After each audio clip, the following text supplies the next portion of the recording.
Bonjour et bienvenue dans une nouvelle vidéo. Nous allons parler de l'intervention des États en haute mer en cas d'accident entraînant ou pouvant entraîner une pollution. Avant de commencer, n'oubliez pas de me soutenir en vous abonnant et en likant ma vidéo si vous aimez mon travail.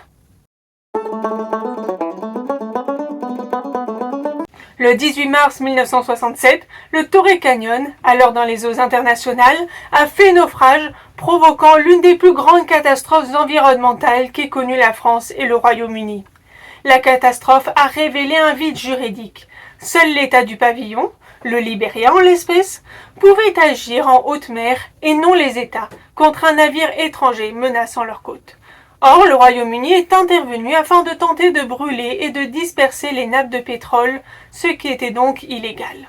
Cette affaire a conduit à l'adoption de la Convention internationale sur la responsabilité civile pour les dommages dus à la pollution par les hydrocarbures de 1969, dite Convention CLC, la Convention Marpol de 1973, ainsi que l'adoption le 29 novembre 1969 de la Convention internationale sur l'intervention en haute mer en cas d'accident entraînant ou pouvant entraîner une pollution par les hydrocarbures. Cette dernière permet à un État riverain menacé d'intervenir en haute mer lorsqu'il y a un accident ou une menace d'accident qui peut entraîner une pollution par les hydrocarbures.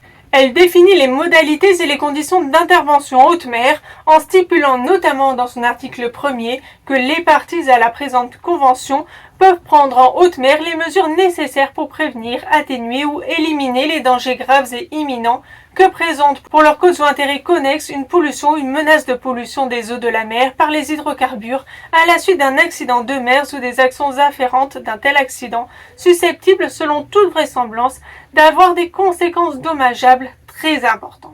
On remarquera que l'État côtier n'est habilité à prendre que les mesures nécessaires proportionnées aux dommages après avoir dûment consulté les parties intéressées, notamment l'État ou les États du pavillon du ou des navires en cause, les propriétaires des navires ou des cargaisons en question, et lorsque les circonstances le permettent, des experts indépendants désignés à cet effet. On peut penser au pouvoir de l'État côtier de détruire le navire ou de l'entraîner dans un port.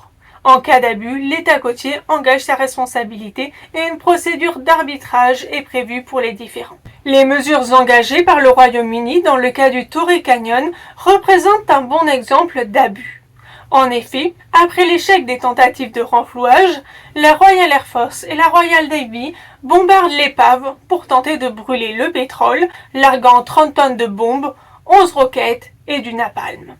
De plus, 10 000 tonnes de détergents et de solvants chimiques sont déversés pour disperser la nappe. Ces mesures sont un échec et le pétrole libéré se répand jusqu'aux côtes de Bretagne Nord. La France, de son côté, a penché pour un nettoyage manuel. La Convention internationale sur l'intervention en haute mer en cas d'accident entraînant ou pouvant entraîner une pollution par les hydrocarbures a été complétée par le protocole de Londres du 2 novembre 1973 sur l'intervention en haute mer en cas de pollution par les substances autres que les hydrocarbures, entré en vigueur en 1983, afin d'étendre son application aux substances autres que les hydrocarbures, compte tenu de la quantité croissante d'autres substances, principalement chimiques, transportées par les navires. Leur liste est dressée par le Comité de la protection du milieu marin de l'OMI. Elles répondent aux critères suivants. Elles peuvent mettre en danger la santé de l'homme, nuire aux ressources vivantes, porter atteinte aux valeurs d'agrément du milieu marin ou gêner les autres utilisations légitimes de la mer, par exemple des pesticides, des composés de mercure, des gaz liquéfiés transportés en vrac, ammoniac, chlore, etc. L'article 221 de la Convention des Nations Unies sur le droit de la mer, qui prévoit les mesures visant à empêcher la pollution à la suite d'un accident de mer, prend en compte ces avancées du droit international. Il rappelle ainsi qu'aucune disposition de la présente partie ne porte atteinte aux droits qu'ont les États, en vertu du droit international, tant coutumier que conventionnel, de prendre et faire appliquer au-delà de la mer territoriale des mesures proportionnées aux dommages qu'ils ont effectivement subis ou dont ils sont menacés afin de protéger leur littoral ou les intérêts connexes, y compris la pêche, contre la pollution ou une menace de pollution résultant d'un accident de mer ou d'actes liés à un tel accident dont on peut raisonnablement attendre des conséquences préjudiciables. Cet article vise la pollution accidentelle. Les accidents de mer sont définis au paragraphe 2 du même article. Au fin du présent article, on entend par accident de mer un abordage, échouement ou autre incident de navigation ou événement survenu à bord ou à l'extérieur d'un navire, entraînant des dommages matériels ou une menace imminente de dommages matériels pour un navire ou sa cargaison. Ainsi, la Convention des Nations Unies sur le droit de la mer ne contient qu'une disposition générale autorisant les États à agir au-delà de leur espace maritime.